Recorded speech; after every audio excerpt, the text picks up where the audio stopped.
School കെട്ടിടത്തിന്റെ സൺഷെയ്ഡിലെ concrete അടർന്നു വീണ അധ്യാപികയ്ക്ക് പരിക്കേറ്റു. മുക്കം നഗരസഭയിലെ മുത്തേരി GLP സ്കൂളിലെ കെട്ടിടത്തിന്റെ 1-ാം നിലയിലെ സൺഷെയ്ഡിന്റെ കോൺക്രീറ്റ് അടർന്നു വീണാണ് കഴിഞ്ഞ ദിവസം സ്കൂളിലെ അധ്യാപികയും മുത്തേരി സ്വദേശിനിയുമായ വിദ്യയ്ക്ക് തലയ്ക്ക് ഗുരുതരമായി പരിക്കേറ്റത്.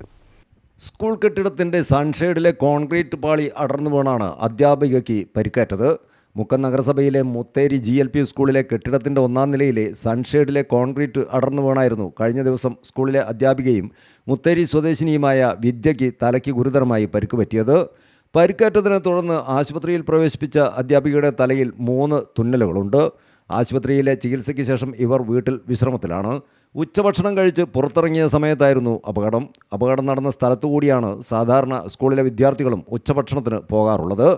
അപകടം നടന്നതിന് ശേഷം സ്ഥലത്തേക്ക് ആളുകളും വിദ്യാർത്ഥികളും പ്രവേശിക്കാതിരിക്കാൻ ബെഞ്ചുകളും പഴയ മറ്റു ഫർണിച്ചറുകളും വെച്ച് മുൻകരുതൽ എടുത്തിരിക്കുകയാണിപ്പോൾ. സംഭവത്തിൽ സ്കൂൾ അധികൃതർ മുക്കം നഗരസഭാ അധികൃതർക്കും മുക്കം ഉപജില്ലാ വിദ്യാഭ്യാസ ഓഫീസർക്കും റിപ്പോർട്ട് നൽകി. ഇതിൻ്റെ അടിസ്ഥാനത്തിൽ മുക്കം നഗരസഭയിലെ ജനപ്രതിനിധികളും എഞ്ചിനീയറിംഗ് വിഭാഗം ഉദ്യോഗസ്ഥരും സ്കൂൾ സന്ദർശിച്ച് പരിശോധന നടത്തി. തുടർന്ന് നഗരസഭാ ഓഫീസിൽ ജനപ്രതിനിധികൾ, സ്കൂൾ പ്രധാനാധ്യാപിക, അധ്യാപകർ, നഗരസഭ എഞ്ചിനീയറിംഗ് വിഭാഗ ഉദ്യോഗസ്ഥർ എന്നിവർ യോഗം ചേർന്ന് സ്ഥിതിഗതികൾ വിലയിരുത്തി. കെട്ടിടത്തിൻ്റെ ശോചനീയാവസ്ഥയിലുള്ള സൺഷെയ്ഡ് മുറിച്ചു മാറ്റാനും ബദൽ സംവിധാനം ഏർപ്പെടുത്താനും തീരുമാനിച്ചതായി മുക്കം നഗരസഭാ ചെയർപേഴ്സൺ അഡ്വക്കേറ്റ് KP ചാന്ദിനി പറഞ്ഞു. മുത്തേരി സ്കൂളില് ബിൽഡിങ്ങിന്റെ സൺഷെയ്ഡിന്റെ ഭാഗത്തുള്ള പ്ലാസ്റ്ററിങ് ചെറുതായിട്ട് പൊട്ടി താഴെ വീഴ ഉണ്ടായിട്ടുള്ളത്.